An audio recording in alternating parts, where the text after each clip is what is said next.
नमस्कार, आर्य न्यूज देख रहे हैं आप। मैं हूं आपके साथ पल्लवी सिंह। मॉर्निंग बुलेटिन की शुरुआत करते हैं रूस और यूक्रेन के साथ, जहां इन दोनों देशों के बीच चल रहे इस युद्ध के थमने की कोई आसार नजर नहीं आ रहा है। आपको बता दें कि हालात आए दिन बिगड़ते जा रहे हैं और ताजा मामले में रूस ने पूर्वी यूक्रेन में बमबारी की है। इस बमबारी में एक स्कूल भी चपेट में आ गया, जिसमें कम से कम 60 लोगों के मारे जाने की खबर सामने आ रही है। हालांकि इस बात की जानकारी लुहांस्क के गवर्नर सेरही हदाइक ने दी है। बताया जा रहा है कि रूसी सेना ने यह हमला पूर्वी यूक्रेन के बलोहोरिवका में नाम के एक गांव है जहां पर किया है। और गवर्नर हुदाई ने बताया है कि रूस ने जिस स्कूल पर हमला किया उस स्कूल में लगभग 90 लोगों ने शरण ले रखी थी। इसमें से 30 लोगों को बचाया गया है। और गवर्नर ने यह भी बताया कि करीब 4 घंटे की जद्दोजहद के बाद आग को बुझाया गया है। उसके बाद ही मलबे को हटाकर दुर्भाग्यवश वहां पर 2 लाशें मिली हैं। और उन्होंने ये भी बताया कि 30 लोगों को मलबे से निकाला गया है, जिसमें से 7 लोग घायल बताए जा रहे हैं। स्कूल की इमारत के मलबे के नीचे 60 लोगों के मारे जाने की आशंका है। और यूक्रेन और पश्चिमी देशों ने रूस पर नागरिकों को निशाना बनाकर युद्ध अपराध करने का भी आरोप लगाया। आपको बता दें कि 2 महीने से अधिक समय से चल रहे युद्ध में सफलता नहीं मिलने से परेशान रूसी सेना अब पूर्वी यूक्रेन को अपना निशाना बना रही है। रूस ने यह कहा कि हजारों की संख्या में सैनिक तैनात किए हैं और ये सैनिक पूर्वी यूक्रेन के शहरों पर लगातार हमला कर रहे हैं।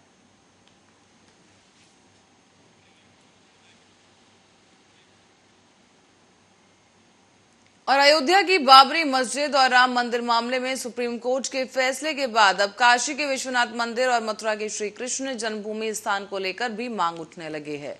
इस परिसर के पास जो मस्जिद बनाई गई है उसका भी सर्वे करवाया जाएगा। आपको बता दें कि यह आरोप है कि मथुरा की ईदगाह मस्जिद का निर्माण मंदिर को तोड़कर किया गया था। ऐसे में सुप्रीम कोर्ट ने राम मंदिर मामले में जिस आधार पर अपना फैसला दिया, उसी तर्ज पर यहां पर भी एक रिपोर्ट तैयार करवाई जाए। और अगर रिपोर्ट ये सही साबित हो जाती है तो मंदिर को तोड़कर इस मस्जिद का निर्माण किया गया है तो उसे वहां से हटाया जाए।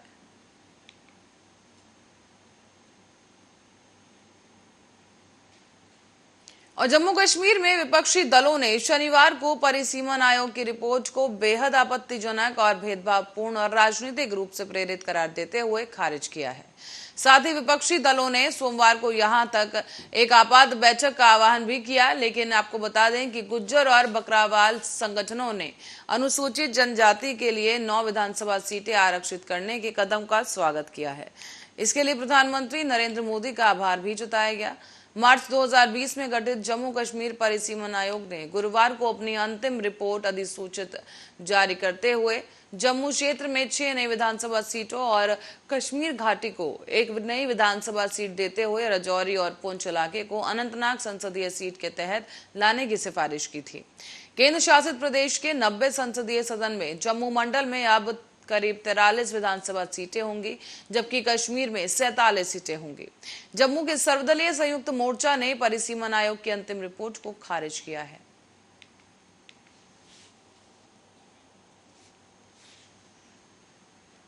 और अब खबर इलाहाबाद हाईकोर्ट से जुड़ी है, जहां लखनऊ बेंच में एक याचिका दायर की गई है। इस याचिका में ताजमहल में बंद 22 कमरों को खुलवाए जाने की बात कही गई और ऐसे में एएसआई से इसकी जांच कराने को लेकर भी मांग उठाई जा रही है। दरअसल इस याचिका में दावा किया गया है कि ताजमहल में हिंदू देवी देवताओं की मूर्तियां हैं। जानकारी के मुताबिक अयोध्या में बीजेपी के मीडिया प्रभारी की ओर से ताजमहल को लेकर ये याचिका दायर की गई थी। और याचिका में कहा गया है कि मैंने ऐसे आई और वालों को से पूछताछ की है कि ताजमहल में ये जो कमरे बंद हैं इसका क्या कारण है। उन्होंने कहा कि मैंने मिनिस्ट्री ऑफ कल्चर से भी इसका पूछा है, लेकिन असल कारण क्या है। इसके जवाब में कहा गया कि सुरक्षा कारणों के चलते इन्हें बंद किया गया है। जिस पर याचिकाकर्ता ने पूछा कि किसके आदेश से इन्हें बंद किया गया है, जिसके इनकी तरफ से संतोषजनक जवाब नहीं मिला, जिसके बाद याचिका लगाई गई है। उन्होंने कहा कि ताजमहल कोई छोटी जगह नहीं है, इसका जवाब मिलना चाहिए। अगर ये कमरे बंद हैं तो बंद क्यों हैं। उन्होंने ये भी कहा कि इन्हीं कमरों की वजह से ताजमहल को लेकर अक्सर ही विवाद खड़ा होता है।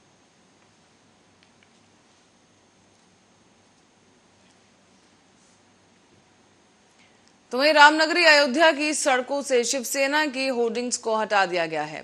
ये होर्डिंग्स कल शाम को लगाई गई थी, जिसे जिला प्रशासन ने हटवा दिया है और इन होर्डिंग्स में मनसे प्रमुख राज ठाकरे के अयोध्या आगमन को लेकर कटाक्ष किया गया था। दरअसल स्वर्गीय बाला साहेब ठाकरे, महाराष्ट्र के सीएम उद्धव ठाकरे और उनके पुत्र आदित्य ठाकरे की फोटो लगी होर्डिंग में लिखा था कि असली आ रहे हैं, नकली से सावधान। बता दें कि बीते दिनों मनसे की तरफ से भी यही होर्डिंग्स लगाई गई थी, जिस पर लिखा था कि राज तिलक की करो तैयारी, आ रहे हैं भगवादारी। अब दोनों ही पार्टियों के होर्डिंग्स को जिला प्रशासन ने चंद घंटों के अंदर ही हटवा दिया है। शिवसेना ने कल ही ये पोस्टर लगाए थे और इन पोस्टर्स में लिखा है कि असली हिंदुत्व की हुंकार सुनने के लिए रैली में आना ही चाहिए। शिवसेना ने राज ठाकरे की पार्टी का नाम लिए बिना ही उन पर हमला बोलते हुए कहा कि असली आ रहे हैं, नकली से आप सावधान हो जाइए। आपको बता दें कि एमएनएस प्रमुख राज ठाकरे ने मस्जिदों से लाउडस्पीकर हटाने के मुद्दे पर एक आंदोलन खड़ा किया है और उनके निशाने पर शिवसेना पार्टी और उद्धव ठाकरे हैं।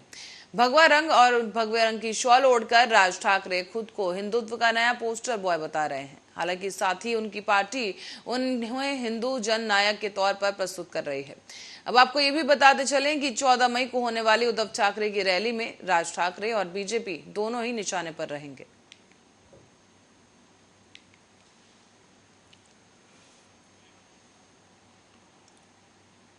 और राष्ट्रीय राजधानी दिल्ली स्थित जहांगीरपुरी में हुई हिंसा के मामले पर रोहिणी कोच ने दिल्ली पुलिस की कार्रवाई से नाराजगी जताई है।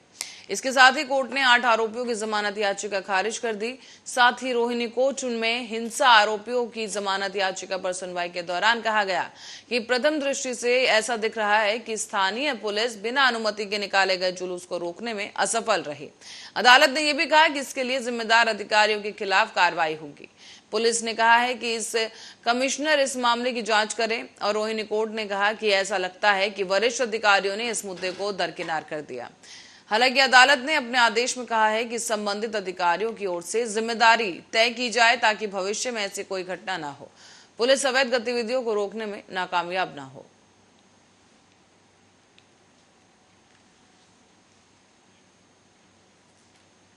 और हनुमान चालीसा विवाद को लेकर करीब 12 दिनों तक जेल में रही निर्दलीय सांसद नवनीत राणा की मुश्किलें एक बार फिर से बढ़ सकती हैं।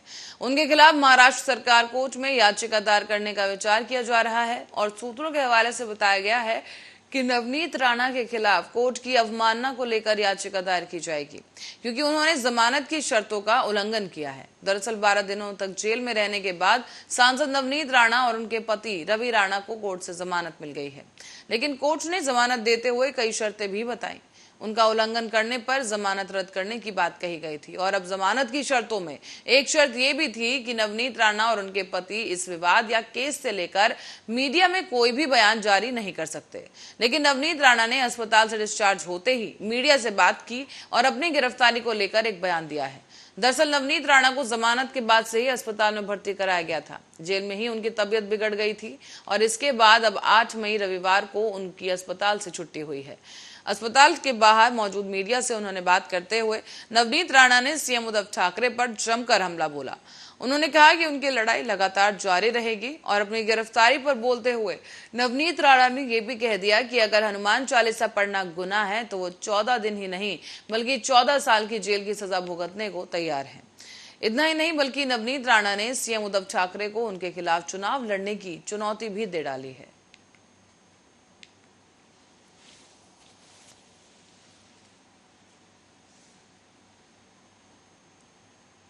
और इसी बीच हिमाचल प्रदेश की धर्मशाला में तपोवन स्थित विधानसभा सिंधबाड़ी के मुख्य प्रवेश द्वार पर रविवार की सुबह खालिस्तान के काले झंडे लगे देखे गए और इन झंडों को विधानसभा की दीवार और मेन गेट से बांधा गया था। आपको बता दें कि वहीं अब इस मामले के सामने आने के बाद तमाम राजनीतिक दल इस पर टिप्पणी कर रहे हैं। इसी कड़ी में कैप्टन अमरिंदर सिंह ने भी इसकी निंदा करते हुए कहा कि ये देश की शांति भंग करने की कोशिश हो रही है। कैप्टन अमरिंदर सिंह ने ट्वीट किया है और कहा कि हिमाचल प्रदेश विधानसभा के गेट पर खालिस्तान के झंडे लगाने के कृत्य की कड़ी निंदा की जाती है। ये हमारे देश की शांति और भाईचारा को भंग करने की कोशिश कर रहे हैं और आपको बता दें कि ऐसे हशिये के तत्वों की हरकत है जिसे बर्दाश्त नहीं किया जाएगा। उन्होंने CM office, home CM office of Himachal Pradesh के टैग करते हुए आग्रह भी किया है कि दोषियों के खिलाफ सख्त कार्रवाई की जाए। दरअसल पंजाब चुनाव के दौरान कुमार विश्वास ने खुले शब्दों में अरविंद केजरीवाल को लेकर कहा था कि ये अलग खालिस्तान देश बनाना चाहते हैं। तो वही अब हिमाचल में इस घटना के सामने आने के बाद कुमार विश्वास ने बिना नाम लिए आम आदमी पार्टी और अरविंद केजरीवाल पर एक बार फिर से निशाना साध दिया है।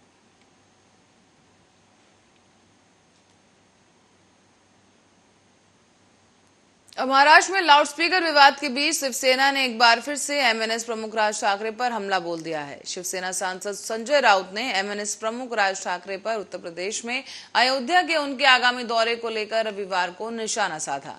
राउत ने कहा कि भगवान राम उन लोगों को आशीर्वाद नहीं देते हैं जिनके पास फर्जी भावनाएं लेकर और राजनीतिक वजहों से जो उनके पास आते हैं। मस्जिदों से लाउडस्पीकर हटाने का आह्वान करके हाल ही में विवाद खड़ा करने वाले महाराष्ट्र नवनिर्माण सेना के प्रमुख राज ठाकरे ने पिछले ही महीने ऐलान किया था कि वो भगवान राम का आशीर्वाद लेने 5 जून को अयोध्या जाएंगे, जिस पर शिवसेना सांसद संजय राउत ने रविवार को पत्रकारों से कहा कि महाराष्ट्र के पर्यटन मंत्री आदित्य ठाकरे का अयोध्या का दौरा 10 जून के आसपास प्रस्तावित है। उनके साथ महाराष्ट्र और देश भर से शिव सैनिक जाएंगे। शिवसेना के प्रमुख और मुख्य प्रवक्ता ने भी कहा कि ये हमारे लिए राजनीति का नहीं बल्कि विश्वास का मामला है। समाज के विभिन्न वर्गों ने हिंदुत्व के सच्चे सार को रेखांकित करने के लिए आदित्य ठाकरे को आमंत्रित किया है और भगवान राम उन लोगों को आशीर्वाद नहीं देते जो उनके पास फर्जी भावनाएं लेकर और राजनीतिक वजहों से जाते हैं। ऐसे लोगों का विरोध का सामना उन्हें करना पड़ता है।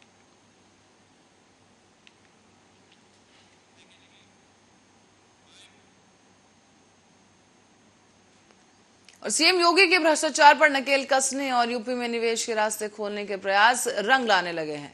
यूपी में दूसरे कार्यकाल के दौरान 1 महीना पूरा करने वाले सीएम योगी आदित्यनाथ ने जिस तरह से चंद हफ्तों में ये काम किए हैं, उससे विरोधियों के मुंह पर ताले जड़ दिए हैं। आप भी देखिए इस रिपोर्ट में।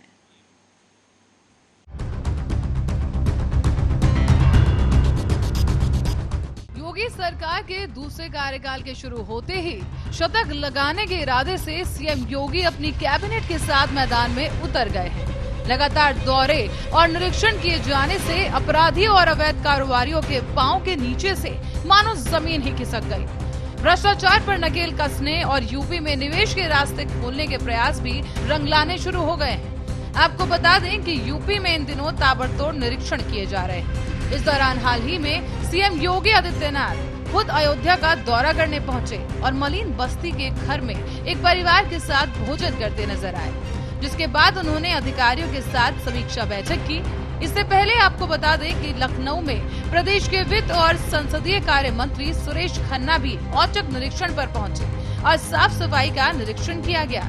मंत्री सुरेश खन्ना के साथ नगर आयुक्त अजय द्विवेदी और महापौर संयुक्ता भाटिया भी मौजूद रही।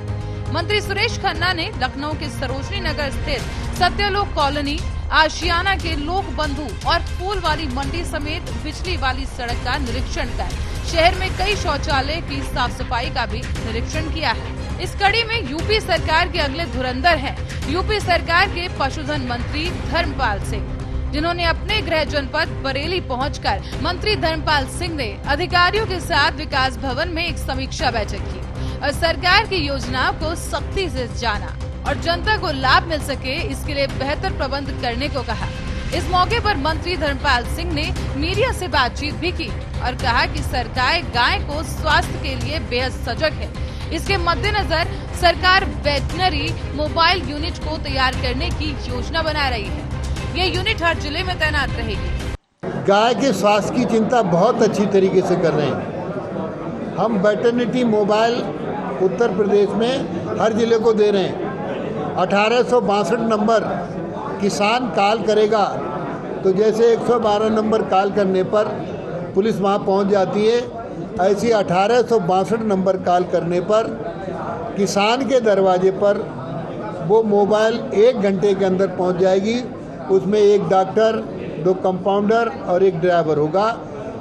वहां तत्काल उपचार करेंगे और यदि वहाँ अस्पताल में भेजने की बात हो तो व्हीकल से अस्पताल भी भिजवाने का काम करेंगे। तो वहीं बहराइच में भी कुछ ऐसी ही खलबली देखी गई, जहां महाराजा सुहेल देव निर्माणाधीन स्मारक का स्थल का निरीक्षण किया गया। यहां कैबिनेट मंत्री ने ये निरीक्षण किया। दरअसल बहराइच के चित्तौरा में 36 करोड़ की लागत से बनाए जा रहे निर्माणाधीन महाराजा सुहेलदेव स्मारक स्थल का कैबिनेट मंत्री अनिल राजभर ने औचक निरीक्षण किया है और कार्यों में गति लाने के निर्देश दिए गए, जिसका शिलान्यास प्रधानमंत्री नरेंद्र मोदी और उत्तर प्रदेश के मुख्यमंत्री योगी आदित्यनाथ ने किया था।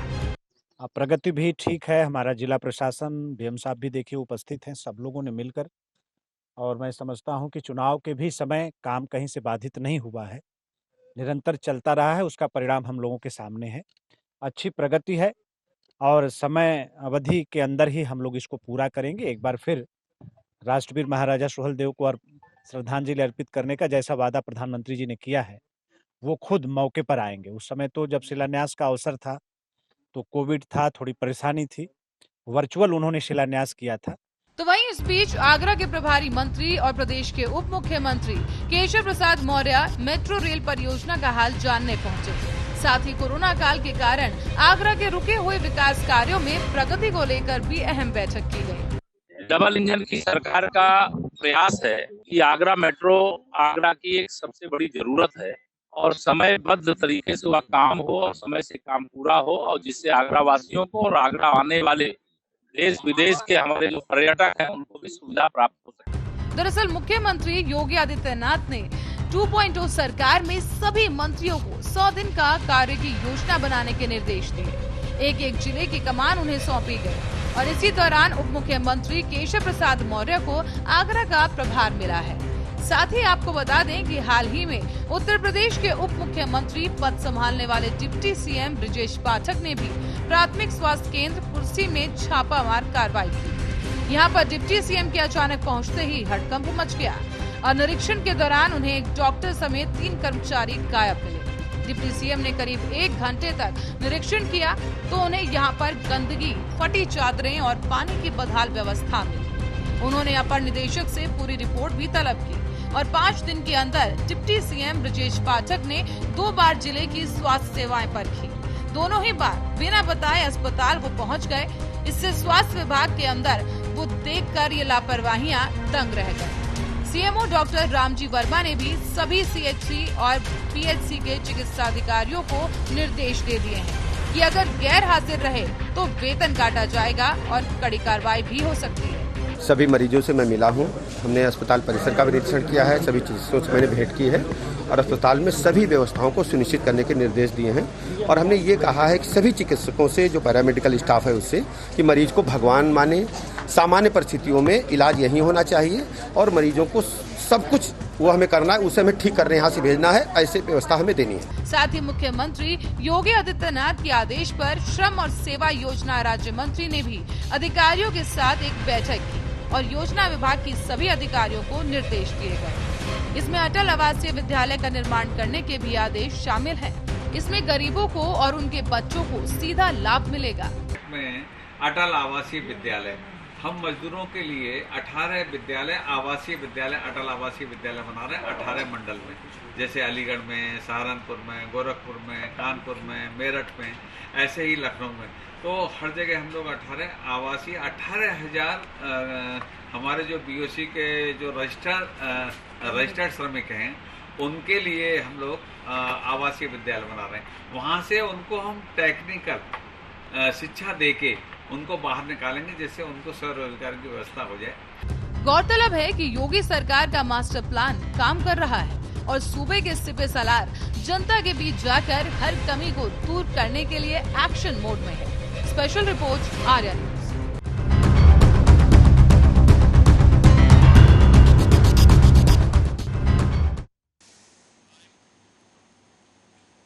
और इसी रिपोर्ट के साथ बुलेटिन में फिलहाल के लिए इतना ही। आप देखते रहिए आर्या न्यूज।